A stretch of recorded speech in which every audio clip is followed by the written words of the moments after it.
Welcome. Chelsea versus Arsenal. Arsenal versus Chelsea at the Emirates. Live streaming an hour and a half or 90 minutes. Going to chat a little Chelsea. Let me post this on Twitter real quick. See if anybody wants to come and join us. But we're going to talk about several things as we do this today. We're going to talk a little bit about the team sheets, prospective team sheets. We'll talk about form, which isn't great for either team, honestly. Who should be starting, who could be starting. We'll talk a little bit about Willian, obviously. If you've followed me at all, he lives rent-free in my head. I think he's got squatters' rights or eminent domain by this point. We'll talk a little bit about transfer rumors. To this point, there should be a lot of comings and goings with Arsenal and Chelsea in January. And then we'll wait at the 11:30 mark Eastern time. I'm in Atlanta, Georgia, so we'll look at the sheets and the team sheets live and see how well we did and see if there's any surprises in there. Chelsea, for the most part, should be pretty ordinary. The team is picking itself right now with the kind of with injuries, especially with rest. The first 11 is fairly well set. If we start at the back. No questions there. Edouard Mendy will be the starting goalkeeper. He's got that position locked down. Totally transformed the way Chelsea plays from the back. When he came in, and his impact was felt immediately. He didn't need a settling in period, thank goodness, because I don't know about you, but I was tired of watching Chelsea play 3-3s, 3-3 games. So Edouard Mendy's right there. The fullbacks, the wide men are going to be set based on injury. Reece James had pretty much locked down the first 11 spot at right back, but it's not a bad option to have Cesar Azpilicueta come in and play that right back spot. So he should be a lock today unless something happens pre-game. But Azpilicueta, Dave should have the spot on the right. Kurt Zuma will be playing next to him. Zuma has been absolutely terrific this year. I think he's like the world's best number two. You don't want him to have to be the alpha right now. When before he got hurt, it was about 3 or 4 years ago. I believe it was 2016 when he hurt his knee and he was playing next to John Terry a lot. He was one of the few bright spots in that season before he got hurt, and it's taken him a while. That was a pretty big knee injury to come back from. You tear your ACL for a speed and agility player, it's a full 18 months. And then to go back out and then get the experience he needed. But when he's come back in, he's showing that promise that he showed when he first came on the scene with Chelsea. So Zuma has been terrific. I think what I like about him is he's playing with not an arrogance, so to speak, but he's playing with a freedom. When I played decades ago, we played a diamond in the back. We played a stopper in front of the sweeper. And the stopper was almost a free position. Marcus center forward, but his job was to go in and clean up everything aerially. And if there was any long balls or anything, it was the stopper's job to go get them. That's what Kurt Zuma is doing. He has more than doubled the aerial duels and aerial wins than anybody in the Chelsea team. He's got that free roll with Silva sweeping up behind him. And he's absolutely dominating. He's probably got a 36 to 40-inch vertical leap and the body control in the air that he's really taking. He's really doing a great job in aerial duels and stopping those attacks before they start. Next to Zuma, again, there's not a whole lot of drama with the Chelsea's team sheets. Thiago Silva, he has been fantastic since he came into the team as well. Had a couple of mistakes early on. West Brom, I believe, was 3-0. If you can hear those claws coming. My big dog is coming to say hi. So obviously a big Chelsea fan right here. So claws on a hardwood. He didn't sneak up on anybody. But Silva had a couple mistakes early on. It cost a couple points early. And I just remember thinking, it's like, if you're counting on a Thiago Silva mistake to get points against Chelsea, you're not going to get many this year because he's not going to make any. And he hasn't. He's been virtually flawless ever since. Free transfer. It happened right after Chelsea Willian had left Chelsea. And there was some banter going back and forth, as always, between Arsenal and Chelsea about the Chelsea retirement home, and then Silva comes in at 36 years old. It's like, you're going to sign a guy that's 4 years older than Willian. Well, yeah, you get the chance to sign the captain of a Champions League finalist in a position of need on a free. Yes, we're going to sign Thiago Silva, and he's been spectacular. There's the talk is that he is looking for a he wants to stay, and I hope he does.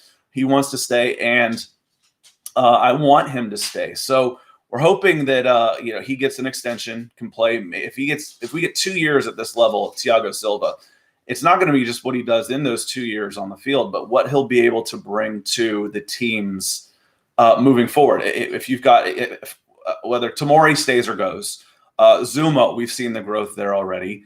Christensen, we haven't seen him; he's fourth choice right now. But the experience, and especially for Zuma, Zuma could take that leap from a good wingman to a true number one based on the tutelage of Thiago Silva. So I think that is his experience and will teach everybody else how to become better pros, and he will have a lasting impact on this club. Next to him, Emerson. It's got to be Emerson at the left back position. With Ben Chilwell not available, it's going to be Emerson on the left side. That one makes me nervous a little bit. He came in on short notice and did a job. He absolutely did a job against West Ham. But we all know he's got a mistake in him, without a doubt. And it's not even a mistake. He just switches off. So it's those backside types of when you're watching him, he loses containment on the backside. He loses tracking on the backside. Goals of the day. Hello, welcome. So right now it's early. It's me and you giving this a shot. I want to talk Chelsea. I hope you do as well. So let me type in a hello if you're watching. Hello and welcome. So I worry about Emerson, but not so much against Arsenal, depending on who starts. Why do I say that? Because if Willian is on the right wing, and we'll get to Arsenal and Willian a little bit, but Willian doesn't get forward. Willian's not going to sneak up behind somebody, hustle his way up into the box, and sit there on a back post tap in the way someone like Raheem Sterling would, or a Manchester City winger, who they live off those back post tap ins because they hustle forward. Willian's going to hang out wide outside of the box, being an option, holding his hand up so he can then try and whip in across. He's not going to hustle in and get something on the back post. So that doesn't scare me as much. Crosses coming into the backside with Emerson playing against Arsenal, depending on who is on that right wing. Otherwise, it's something to watch out for. Are there any spots open in the midfield? I think there are. I think there's some questions in the Chelsea midfield right now as far as who could play, but not for one of the central positions, and that's Conte. Conte is, for me, the first pick of either team.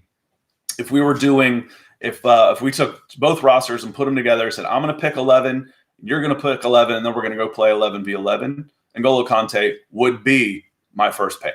He would absolutely be my first pick, at least until Thomas Partey is healthy, because there is nobody like Conte at Chelsea, and there definitely isn't anybody like him at Arsenal. And the ability of him to grab a ball, recycle, intercept, nick things away is just unmatched. He's so valuable to the entire team and his ability to disrupt attacks. And N'Golo Conte would be the first name on the team sheet for me, and I have a feeling he's probably pretty close. If he's not first, he's no lower than third behind Silva and Mendy on the team sheet for Frank Lampard and Chelsea. Who plays next to him? Mason Mount will likely get the start today. He's got similar energy levels to Conte. No one is as good as him at intercepting balls and doing all that kind of stuff. But Mason Mount is probably a little bit better going forward. And he offers a lot of quality on the set pieces. So whipping in balls from corners or taking shots from 25 yards in, anywhere in there. Mason Mount.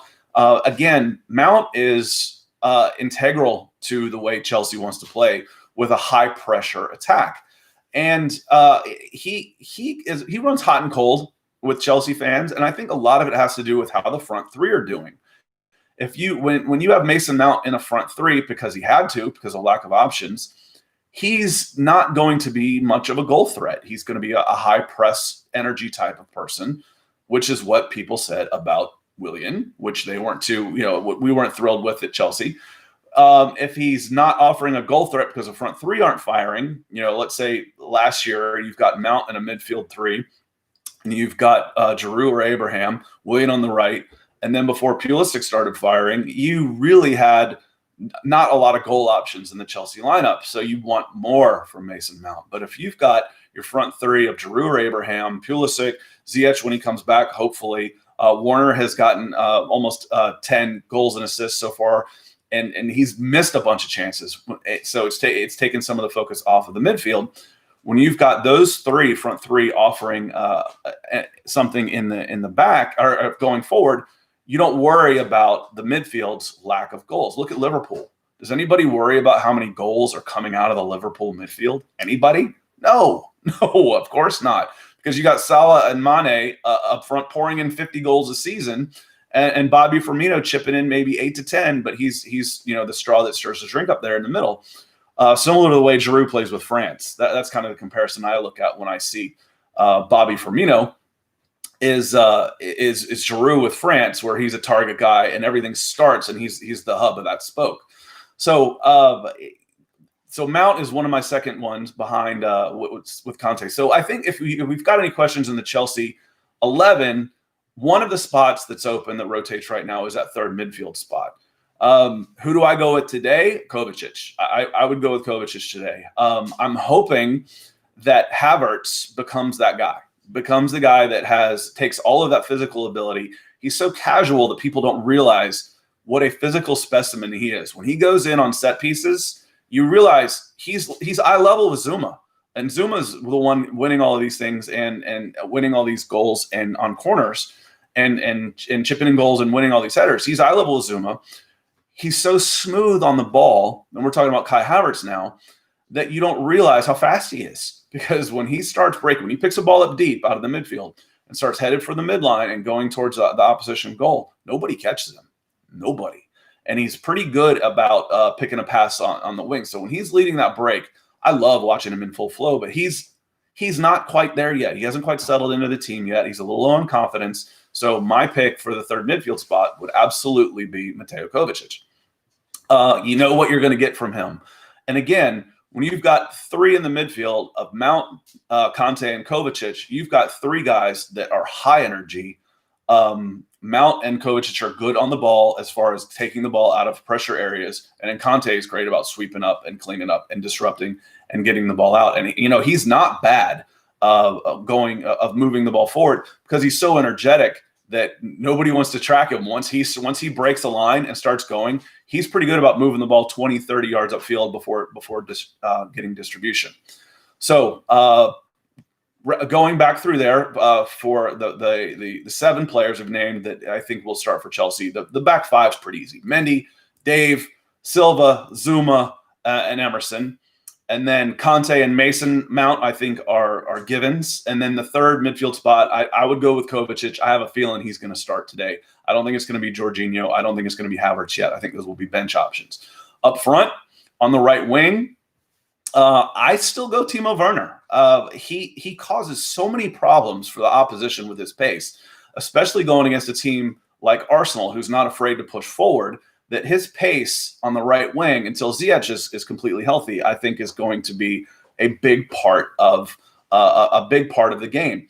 I go Timo Werner. I think he's still leading the team in goals and assist combination. Not bad for a guy who has missed as many big chances as he has. He is a good finisher. He will get his goals. If he doesn't finish at double-digit goals at least this year, I'll be shocked. That said, I still am looking forward to Hakim Ziyech coming in and taking that right wing spot. I want to see Timo Werner play centrally. I absolutely do. Luckily, let's move over a spot. Abraham and Giroud are in good form right now. Giroud wants to play against his ex-team. He wants to, the thank you Arsenal. He wants to, and he's in good form. However, right now, I like Tammy Abraham, especially against a team like Arsenal, because of his energy in the press, because of his improving link-up play. That's not the strength of his game compared to Giroud, but his speed and his energy is, and he's getting better at the midfield line and back towards the Chelsea's goal. If you watch the West Ham game, his 2 goals, he started in Chelsea's territory. He brings down a chest trap to Mason Mount and gets on the end. The other one links up with Pulisic on Chelsea's half, and it was that goal was just amazing. It was 2 touches around, and then Pulisic in full flow going out, dishes it out wide, comes in on a header. Keeper makes a good save. Tammy's there to clean it up. That's 50, 60 yards with Tammy there to clean it up. We make it sound like a nice, easy tap in. Drew doesn't get on the end of that. He's not going to be there for that. So I like Tammy there. I like Giroud as an option late. We need 30 minutes to get a goal. I like Giroud there. Left wing, Pulisic. That one's easy. That one's as easy as Mendy and Conte.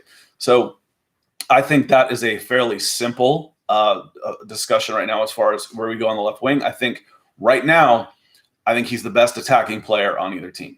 I think he is. He's there right now. I'm American. It doesn't mean I'm wrong. I might be biased. It doesn't mean I'm wrong. So I go with Pulisic on the left wing. That's my Chelsea team sheet.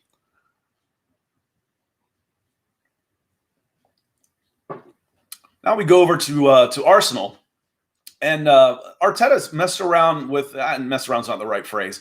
He has experimented a little bit with the formation, but it seems like he's mostly going with a back 3, back 5, and 2 in the middle and 3 up front. So what amounts to, you can call it a 3-4-3 and call it a 5-2-3. But he's mostly gone with 5 in the back. I have a feeling he'll go with 3 in the back with 2 wing backs against Chelsea today to try and solidify against Chelsea's pretty potent attack. That would put David Luiz back in the team with Gabriel. I think Gabriel. I went to look at this. I'm not positive. I have to check. Let me see if I see him in sheets and stuff. But Gabriel is coming off the red card.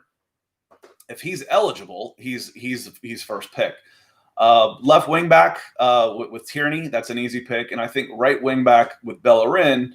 I talked about this during the week. I think he's kind of out of favor with Arsenal fans, and a little bit because he does some of the same things that David Luiz does. When you've got a defensive player who's praised for his offensive abilities, that becomes a little scary. Your team gets kind of backwards. You know, when we saw it at Chelsea with Willian and Luiz and Alonso. You're like, you know what? I want my offensive players scoring goals. I don't want them being praised for their defensive contributions and my center backs praised for their offensive contributions, but they can't defend and my wing can't score. No, that doesn't make any sense to me. So Bellerin, I think there's still a player there. I really do. I know that if and when he's named in the team sheet, Arsenal fans aren't going to be real happy, but I still like him there. Who's up? So we've got Gabriel, Luiz, and Holding if the everybody is fit and eligible, with flanked by Tierney and Bellerin. And the middle to me right now is just a mess. If you want to point, yeah, the back isn't great, but you know Gabriel helps. With Partey out, and you're going. I do like Maitland-Niles. I do like the energy of Willock, but they're not where Arsenal wants to be just yet. They're good young players who should be squad players. But El Neni and Xhaka likely to start. They're just not good enough for Arsenal. You start looking at some of the reasons why Arsenal are where they are. I fully believe in the spine of a team, and if you've got David Luiz and you've got Granit Xhaka, and then you go up and you've got a misfiring Aubameyang who's not bailing you out, then you're in trouble. That's the spine right now. Oh, and goalkeeper, obviously that one chooses itself. Bernd Leno is number one choice. That one was easy. There's not going to be any discussion there. So I forgot the goalie at Arsenal, but that's okay. So that was an easy choice. So let's go to the wide players. Again, another point of contention. There's some real talent. There's some real talent there, especially if Martinelli is fit. Will he get risked with a start today? We'll find out in about 10 minutes when the team news is released. I don't know that he's going to be risked. Now he came off. He came off in the cup game against Manchester City, but it had nothing to do. At least it didn't look to me. That looked like a knock. Zach Steffen came out and hit him pretty good in the shin. That didn't look anything like a recurring injury like we've dealt with Pulisic and his hamstring, his dodgy hamstring. What we've seen with Martinelli was he got fit and then got clanked. He got hit pretty good. Do you risk him? Do you start him? I don't know. I don't know. I would have him as a bench option. So if I'm looking what I think is going to happen, I go Saka on the left wing, Willian on the right wing, and Aubameyang in the middle. That's where I would. That's what I think is going to happen. Well, like I said, we'll find out here shortly. I like Saka a lot, but a lot is on his shoulders right now as the left wing. When you've got a winger that doesn't score or assist, and Willian never has. He's a 5-goal, 5-assist wing in his entire career. 7 that's going on his 8th years, and he's actually behind those numbers right now at Arsenal. And Aubameyang was kind of the X factor. You know why? I've seen some comments for Arsenal fans, and if you look at the form of the teams, where if you look at the last 5, Chelsea has 2 wins and Arsenal has none. One of the things why is Chelsea worried about this game? Well, one of them's Aubameyang. You know, Aubameyang is a difference maker. He's a world-class goal scorer. And you know he's going to come out of this. He's too good not to. He's not finished. So you know he's going to come out of this. You just hope to goodness that it's not against your team when it happens. So that's one of the scares. Another is Arsenal's been playing tight games. They've got 1 win in 10, but I think 2 of those 7 losses, only 2 of them were by more than 1 goal. So you're a mistake away from winning or losing, or at least getting some points. The problem is Arsenal has been the one that has been making those mistakes, has been getting a man sent off, or falling asleep in the back, or something like that, where one mistake can do you in. Previously, last year especially, Chelsea was one making those mistakes without a doubt. With Kepa in goal. Alonso and Emerson at left back, Rudiger and Zuma and Christensen, they took turns, and then a young Reece James and an Azpilicueta. The back 5, someone had a mistake in them, at least 1 per game, and they were punished for them. They've cleaned that up a little bit, but still, it only takes 1. Manchester United is a really good team right now, a really good team this year. That's the only team Arsenal's beaten in the last 10 in the league. That should scare you if you're Chelsea. This is a derby game, and you're looking at Manchester United, knowing that Arsenal could absolutely pull off a smash and grab 1-0.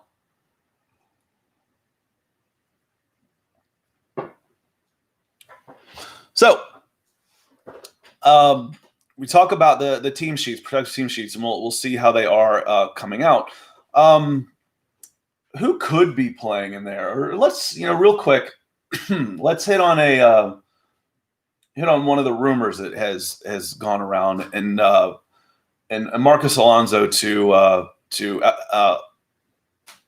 Madrid, to I want to say Real Atletico. Thank you, Atletico Madrid. I think we will find out pretty soon if he's in this. If he's still not in the team, that he's done, absolutely done. I think he's done. The reports came out when Chelsea went down 3-0 at halftime to West Brom, and he came off at the half. The reports were that he marched to the team bus and was leaving the stadium, and Frank Lampard lost it. Rightfully so.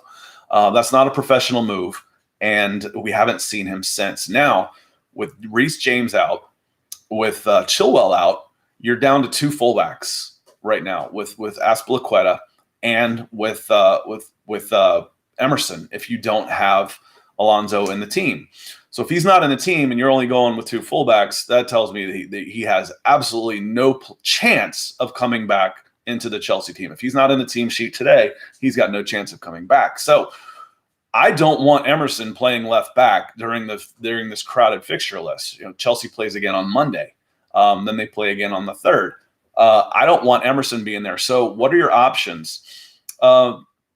Hopefully Reece James becomes available soon. Chilwell might not be as bad off as we thought, but in an emergency, Antonio Rudiger, who's rumored to be on the way out as well, can play left back without a doubt. He can play left back. He plays left back for Germany. If he can play left back for Germany, he can play left back in a couple Premier League games for Chelsea. So in a back four, Antonio Rudiger can absolutely do a job and put in a shift at left back in an emergency. And as Reece James gets fit again, we know Azpilicueta can play on the left side. Chelsea's won a Premier League, won a league title. He's got a winner's medal playing left back for Chelsea. So the versatility of Dave will give Chelsea and Lampard the option to not give in to Marcos Alonso. So if he goes out on loan to Atletico, I think that we'll find out for sure how big of a possibility that is. One of my questions, Alonso gets a lot of stick because I mentioned earlier he's one of those guys that is good moving forward, real good going forward. He's got a wand of a left foot in set pieces. He's good aerially. The man's a striker. We've joked about that before. What can we play him as a number 9? But he's a liability going back, and it's not that he's slow. People say he's incredibly slow. He's actually not that slow. It takes him a while to get going, which is a fullback. That's a bad trait to have. He's not slow, but he's not quick. So he's got decent speed. So if you hit a long ball and he's in full stretch, going full speed, he's going to keep up. But if you stand him up 1v1, he's going to get beat on agility, get beat for a quickness, and that's a bad way to be when you're out there on an island on the fullback outside by yourself. So does it make sense for him to go to someplace like Atletico Madrid? They set up and are very defensive minded. So why bring him in? Because he brings something a little different and he can do a job. He's world class going forward, and you can cover for him going back, especially if you're going to play a back three. We talk about league titles. He won a Premier League as a left wing back, and he was a key player. So he can absolutely. I like having Alonso in the squad. I think he is a good member to have in the squad if his mind's right. If he's being a good professional, because he can do certain things on the pitch that not a lot of other players can. So he brings something a little different. I said the same thing about Ross Barkley as well. I think English fans are down on Ross Barkley because they think of what he could have been, what he should have been, and he hasn't reached those levels. That's okay. Let's think of Ross Barkley as a £13 million transfer from Everton. And at £13 million, Ross Barkley's a bargain. He has a directness that Chelsea sometimes lacked in the midfield. And if you needed a goal or you're going against a team that was going to sit back, having Barkley and his bravado in the midfield, I think was a very positive aspect to have. So does Alonso to Atletico Madrid make sense? Yeah, it does. He's Spanish. Have a Spain player going home. I think it absolutely makes sense. Could I see it happening? Yeah. And we'll find out here in the very near future. Now, what's that mean for Antonio Rudiger? I think that makes it tougher for Antonio Rudiger if everybody's not going to be fit, because again, he's going to be an emergency left back. Right now he's probably the number 3 center back, and then the number 3 left back as well. So he provides cover and insurance at 2 different positions that I think it might be tough for Rudiger to move on in January. He might have to wait until the summer. Team sheets should be getting close to being released. Let's do a refresh here. Look at Arsenal. Look at Chelsea. Not yet. So we should be live here in the next couple of minutes. Again, I don't expect any contentious decisions. I think the only questions that we might have at Chelsea are the third midfielder. Is it going to be Havertz or is it going to be Kovacic? Does Jorginho come in? Or Uh, and then the right wing position, does Werner get the start there, or does someone like Havertz come up and play right? I don't think so. I think Chelsea's going to see. I think we're going to see Werner, and we're going to see, and there we go. So, well, there's a shock right off the bat. There is a shock right off the bat in that Reece James is starting. We weren't expecting to see Reece James at all. In fact, there was questions of whether or not he was going to miss the entire festive period and be back after the new year. So there is a shock right off the bat that Reece James is available. So let's look at Mendy at goalie, right back Reece James, Kurt Zuma center back, Silva. Is this and then Chilwell's at left back. This Chelsea went on a misinformation campaign and had both of their backs out, and they're both starting: Kovacic, Conte, Mount, Pulisic, Abraham, Werner. So the two big surprises there are then the two fullbacks. So what we just talked about over the last 6 minutes is completely nonsense, because Reece James is in and Ben Chilwell is in. Those are surprises. Hudson-Odoi in the team, Billy Gilmore in the team, Rudiger in the team, Kepa, Emerson, Azpilicueta, Jorginho, Hudson-Odoi on the bench. So there's the big surprise coming from the Chelsea camp, is that they are starting. And it looks like Arsenal has a couple surprises as well. So some rotation here. With the right back, Bellerin and Leno. Obviously, we talked about holding. Pablo Mari, we haven't talked about him much at all because I don't think he's played much at all. Tierney is you write him in automatically. El Neni and Xhaka, I'm not a big fan of them in midfield, but Emil Smith-Rowe is an up-and-coming player. Saka, up-and-coming player. Martinelli starting with Lacazette. That should have. There's some things in there that make you a little apprehensive as an Arsenal fan. That's a lot of youth up front. But the thing is Arsenal's not going anywhere this year. What was so disheartening about watching Maurizio Sarri play older players that weren't firing was that there was no upside with them. So, if you're looking at Arsenal and you say, okay, let's take relegation off the table. I'm not sure you can, but let's take relegation off the table. Let's get the youngsters in there. Let's get some players in there with some upside, with some experience, get them some experience so that they can get better. That's the only way. It's the only way that this is you have hope then. You hope. It's like they talk about Pepe. Pepe isn't very good. Yeah, but Pepe is still pretty young. Where's your upside with Willian? Well, right now you're looking at a lineup that's got some youngsters in there and a lot of upside, especially in the attacking areas with Saka, Smith-Rowe, and Martinelli. I asked about 20 minutes ago, does Arteta risk Martinelli? The fact that he came off was a knock and not a re-injury, I think that emboldened him. But I'd still be a little cautious about that. And the big news, I think, is that David Luiz and Willian aren't in the team at all. Rumors going around that Luiz and Willian had asked to have Arteta, so they weren't really happy with Arteta. That's a shock.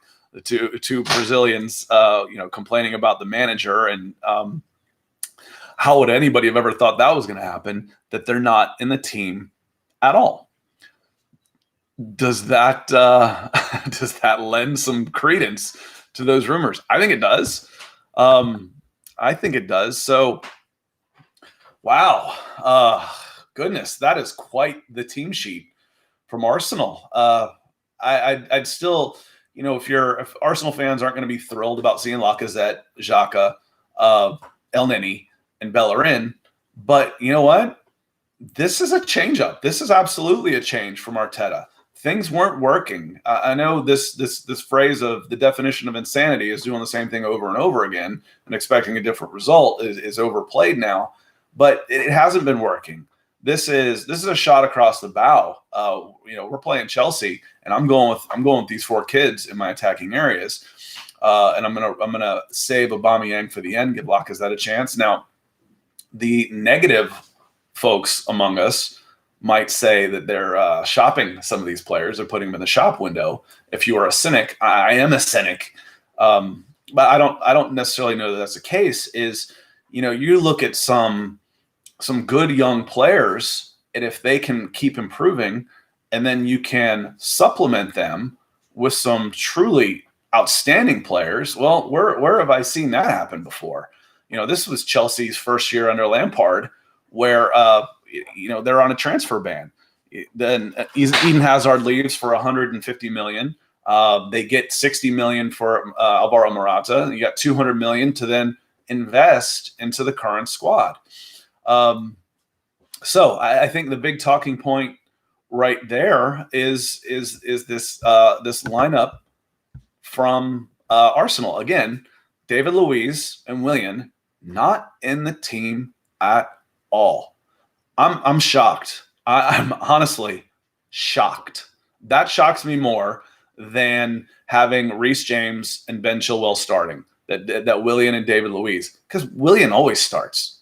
Always. I joked earlier this week about he's got like prime minister level of juju on his side. It's not having nudes on Arteta, because we've said this about the several managers at Chelsea. What does Willian have on the board that he starts every single week? That he's not even in the team. So expect those guys to be in the news tomorrow. And if not them, then their agent tomorrow. Very interesting. So it looks, and honestly, it looks like a back 4, the way that's set up. Bellerin holding Marie and Tierney in a back 4 with El Neni and Xhaka and Smith Rowe or Saka, and maybe a 4-2-3-1 like that. But it looks like a back 4. I think that's interesting. I think that's going to be a little risky. I think having Bellerin on the right side against Christian Pulisic is going to be very interesting. And then the pace of Timo Werner against Tierney and that relatively inexperienced center backs. I think this is going to be interesting. Naturally, and then we'll probably come out with a 0-0 game. You have to think that the Smith Rowe, Martinelli, and Saka are going to be hungry. They're going to be energetic, and they're going to be in an attacking mood. So I think that's an exciting lineup for Arsenal. Again, the cynic in me might say, "What is this? They're throwing in the towel and throwing in a bunch of kids against Chelsea." I don't know. The experienced players haven't been doing it. That's one of my pet peeves of people talk. Oh, what's he bringing to the team? He's bringing experience. Yeah, but he sucks. What's the point of what experience is this person bringing to the team? And give me talent. Give me quality. That's what I'm interested in. I would much rather have quality over experience. Now, quality experience would be the best way to go. But that's expensive, and that doesn't always isn't always available. So again, if you're just joining us, there's 2 shockers on at least 2 on the team sheets. Reece James starting, Ben Chilwell starting. A lot of us weren't even expecting him to be in the team. They're both starting. And then on the other side, Willian and David Luiz not even in the team sheet. And there's 20. They expanded the rosters. So we're not even staying there in the 18. They're not even in the 20. So to me, that is those are just shocking lineups. This looks closer to, well, you know what it looks closer to? It looks closer to their Europa League team, who went 6-0, who didn't drop any points. It looks closer to the Europa team. And I've seen some Arsenal fans online say, why aren't we starting our Europa team? Those guys at least look like they care. Minus Pepe. So I'm pretty sure I saw Pepe on there. So yeah, Pepe is in the team, and Nketiah, Aubameyang, Willock, Maitland-Niles, Ceballos, Mustafi, Cedric, and Runnerson are making up the bench. So I again, Willian and David Luiz out of the team, and then Xhaka and El Neni in the middle. And there's that would still worry me as an Arsenal fan, but I don't know what options you have. And you went and tried to address that problem in the transfer window and got Partey. That's a great signing, but he hasn't been available. So I don't know that if you're going to start Saka, Smith Rowe, and Martinelli, you got two defensive midfielders behind them to try and help them out. But then you go with a back four and a relatively untested Pablo Mari and Holding at center back, who isn't world class by any stretch of the imagination. So it is going to be a very interesting London derby. I'm looking forward to it. I hope it is a well-played game with it's settled on the field. We don't have any VAR controversy or any contentious stuff. Mason Mount behaves himself. Xhaka behaves himself. That type of thing. So I'm hoping the game gets settled. Obviously, hoping for a Blues win. The Leicester-Manchester United draw today makes it so that Chelsea can finish second at the end of the day, depending on how the rest of the results go. I appreciate you watching. Please leave your comments and feedback and hit that subscribe button. So we'll be doing these. I'll see you at halftime and after the game.